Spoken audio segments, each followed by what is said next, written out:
Hello friends, आप सभी का इस सोशल मीडिया प्लेटफॉर्म पर बहुत बहुत स्वागत है। मैं ब्रजेश कुमार पटेल आज आधुनिक भारत मॉडर्न हिस्ट्री के एक बहुत महत्वपूर्ण चैप्टर के साथ उपस्थित हुआ हूं। आज का चैप्टर है प्लासी का युद्ध। भारतीय इतिहास में इस युद्ध को एक विश्वासघात के रूप में जाना जाता है। एक ऐसा युद्ध जिसने भारत में अंग्रेजी साम्राज्य की नींव डाली और इस 1757 की घटना ने हमें 190 साल तक ब्रिटिश साम्राज्य की जो गुलामी की बेड़ियां थी उसमें जकड़े हुए थी। और आज हम लोग इस युद्ध से जुड़े हुए जो भी उसके बिंदु हैं उस पर चर्चा करेंगे कि किन किन घटनाओं के कारण इस युद्ध में रॉबर्ट क्लाइव की जीत होती है और हम लोगों को क्या होता है। इसी से शुरुआत होती है कि धीरे धीरे हमारे जितने भी स्थान हैं सभी जगहों पर अंग्रेजों का कब्जा होता चला जाता है और एक दिन पूरे भारत पर अंग्रेजों का कब्जा हो जाता है। उनके साम्राज्य के अधीन पूरा क्षेत्र आ जाता है। देखिए होता क्या है,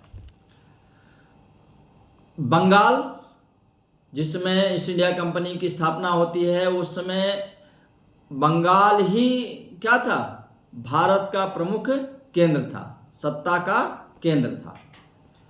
और वहाँ का जो नवाब था बंगाल का, अली वर्दी खां, अप्रैल 1756 में मृत्यु होती है और उसके पूर्व ही वो अपने दौहित्र अपने नाती सिराजुद्दौला को क्या करता है, अपना उत्तराधिकारी घोषित कर देता है। वो मात्र 23 साल का है।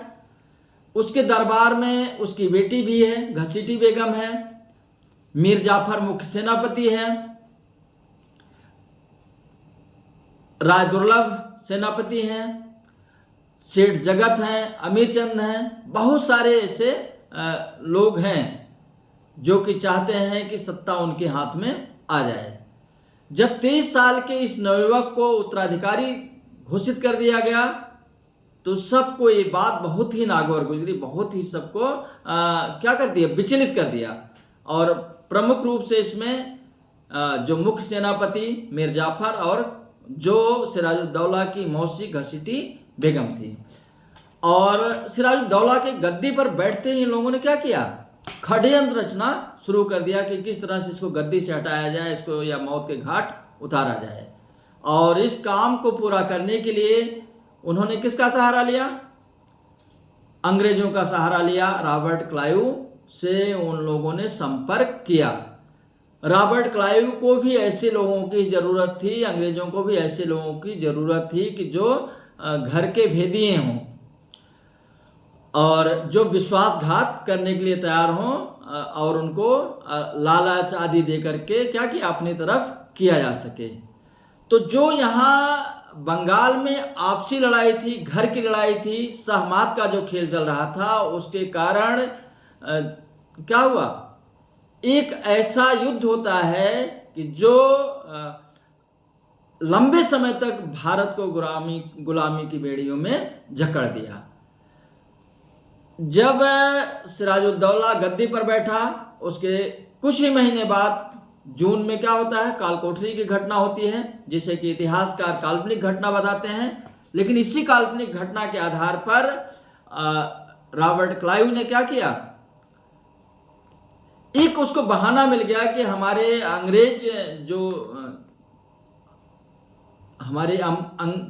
हमारी कम्युनिटी के लोग थे, हमारे यहाँ के लोग थे, उनको तुमने मौत के घाट उतार दिया है तो हम इसका बदला लेंगे। और उसमें पूरी तरह से सिराजुद्दौला के दरबार के लोग साथ दे रहे थे। पूरी प्लानिंग हुई थी, पूरी योजना बनी थी कि सेठ अमीचंद, जगत सेठ 3 लाख रुपए में वो सारा सौदा, उस समय 1757 में 3 लाख रुपए का सौदा हुआ था।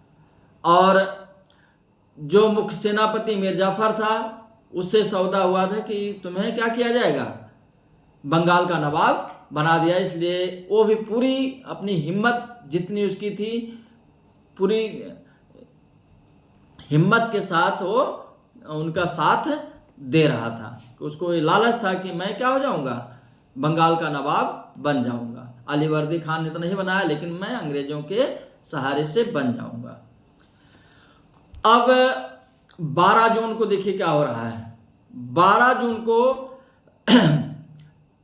कलकत्ता से जो रॉबर्ट क्लाइव की सेना, इसमें भारतीय सैनिक भी हैं, अंग्रेज भी हैं और अलग अलग ढंग के इसमें नाविक भी हैं, तो बहुत सारे, तो लगभग 3000 सैनिकों की पूरी टोली है और वो आती है चंद्रनगर।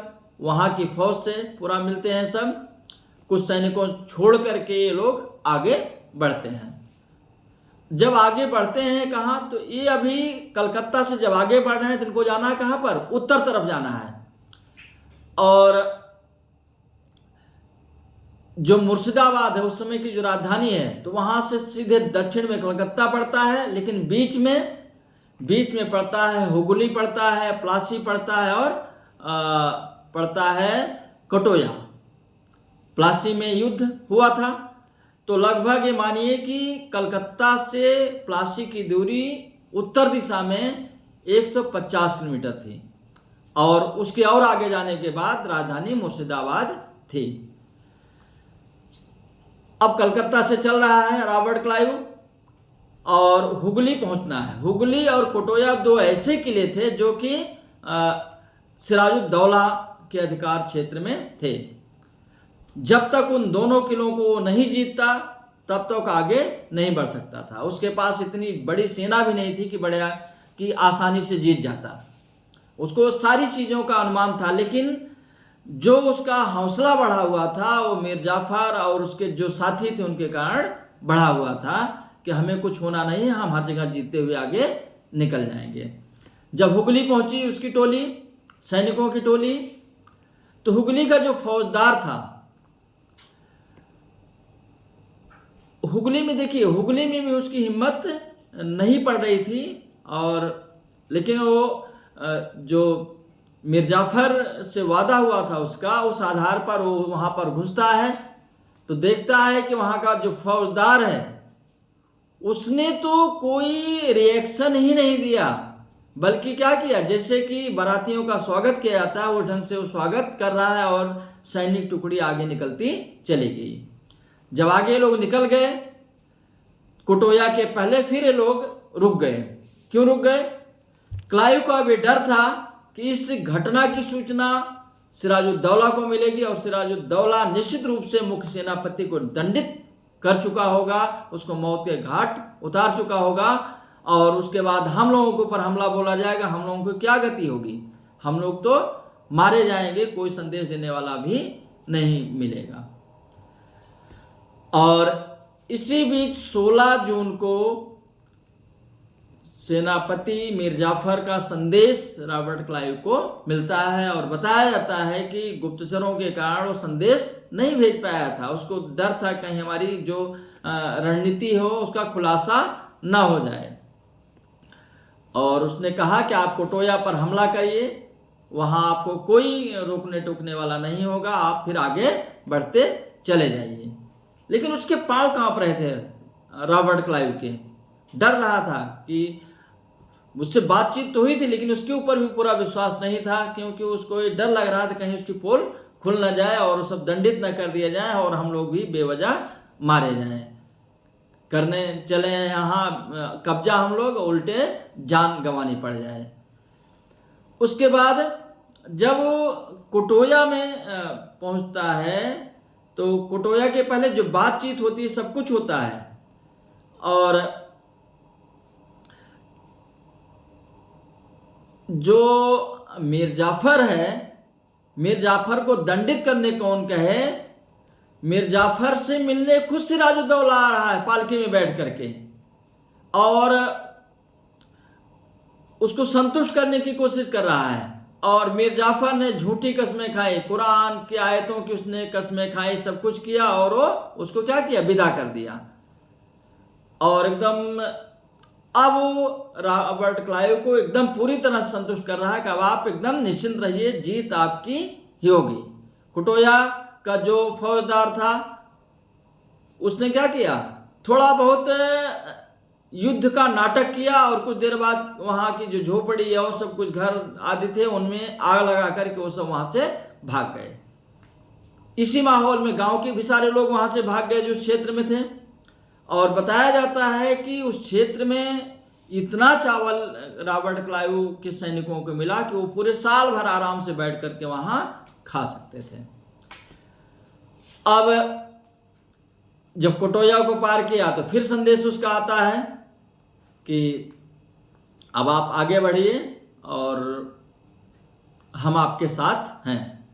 और 21 जून को प्लासी के मैदान में, जो प्लासी का क्षेत्र है वहाँ एक तेज नगर है, उस क्षेत्र में सिराजुद्दौला की सेना रुकी हुई है और दूसरे छोर पर रॉबर्ट क्लाइव की सेना, जो कि मैंने बताया कि लगभग 3000 के आसपास थे,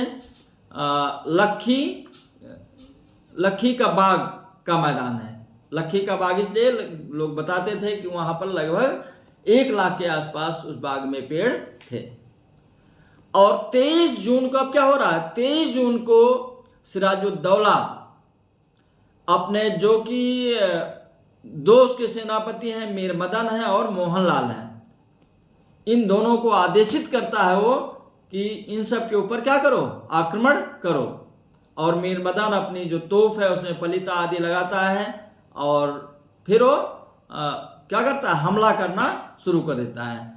अंग्रेज भी शुरुआती दौर में हमले का जवाब देते हैं, लेकिन आधा घंटे बीतते बीतते मीर मदन और मोहनलाल के सामने जो रॉबर्ट क्लाइव की टुकड़ी है वो टिक नहीं पाती और आधे घंटे में ही रॉबर्ट क्लाइव पस्त हो जाता है और सारे के सारे सैनिक कहाँ भाग जाते हैं, लखी बाग में भाग जाते हैं, पेड़ों के पीछे छुप जाते हैं। और इसके बाद फिर और घटनाएं होंगी। अभी सिराजुद्दौला से फिर मुलाकात होगी मीर जाफर की और फिर बाद में वो कहानी लिखी जाएगी कि अंतिम में उसकी हत्या तक भी होगी। तो अब इस घटनाक्रम को हम लोग अगली क्लास में देखेंगे। Thank you.